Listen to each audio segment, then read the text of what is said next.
Hello, dear colleagues.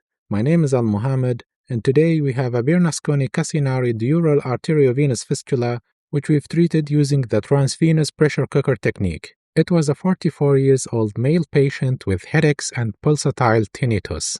To protect the internal carotid artery, we've used a balloon guiding catheter, EmboGuard 8F, and a Scepter C balloon catheter, which we've put in the artery of Bernasconi and Cassinari. And these balloons were inflated only during the embolization. And here we go. We place the balloon guiding catheter EmboGuard with the Sophia 6F in the left internal carotid artery and perform a roadmap to visualize the internal jugular vein and puncture it directly. The puncture is performed under fluoroscopic guidance, and it's important that the wire is not advanced deeply into the head and pushing it until the skull base would be sufficient.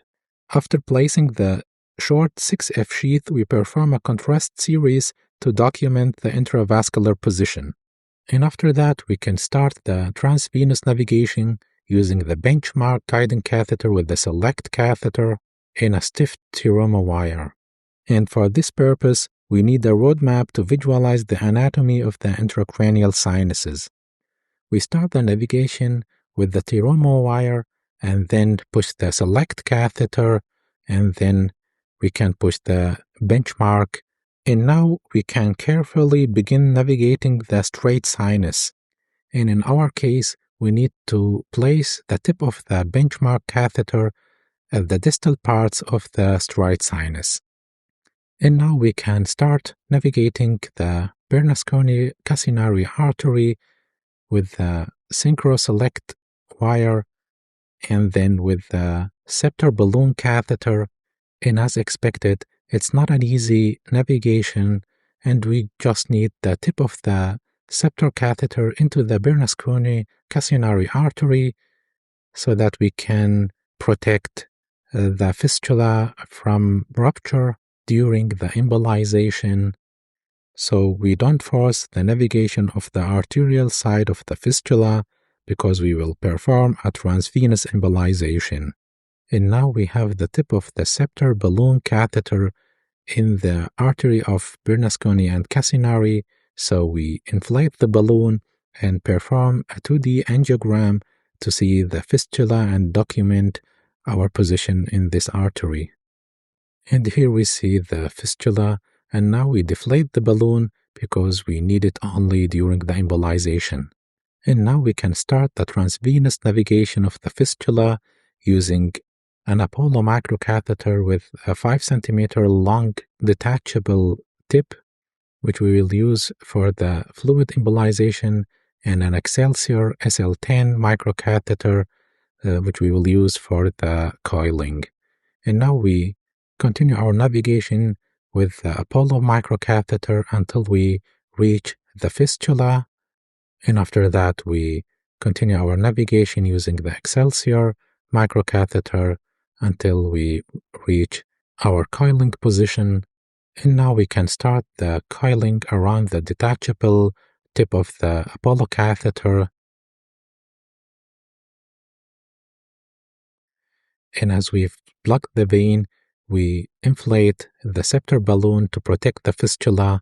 And now we push the Excelsior catheter a little bit forward using the microwire. And after that, we can continue coiling around the detachable tip of the Apollo catheter. And we've reached a very good plug of the vein. And now we can secure the detachable tip of the Apollo microcatheter and the coils with histoacryl, meaning we glue them in place with histoacryl.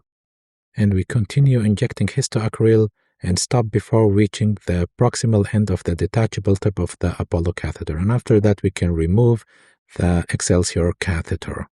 And before we start the Onyx embolization, we inflate the balloon of the guiding catheter in the proximal parts of the ICA and start the Transvenous Onyx embolization. And here we've reached the fistula point, and now we are crossing to the arterial side of the fistula. And now we continue injecting Onyx to occlude all the feeders of the fistula. and if onyx flows in the undesired direction, we take a short pause and then continue the embolization until we have reached our desired direction. And in our case, we use the septal balloon catheter as a landmark to locate the ICA and stay away from it.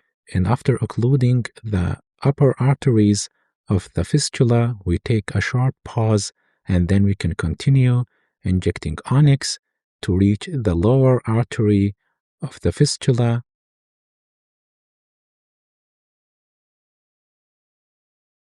And now we are going inside the lower artery of the fistula.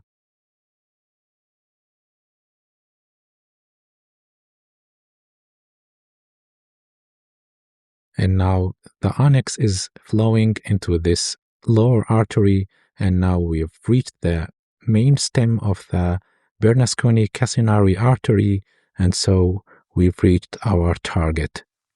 We can test the flow of the onyx.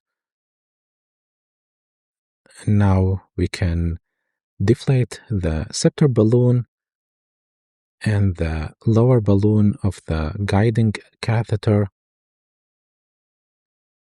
And now we need a contrast series to see our results. And as you can see, a complete occlusion of the fistula. And now we can detach the tip of the Apollo catheter and remove the catheters on the venous side. And now we can see the results of our intervention, a complete occlusion of the fistula and no non-target occlusions. And here is our overview from the anterior perspective, and now from the lateral perspective. And thus we've reached the end of our intervention. As always, if you have any questions, you can put them down in the comments below. You can contact us per email to email addresses, and further contact options are in the video description below. Thanks for watching. That was Al Muhammad. See you next time. Peace out.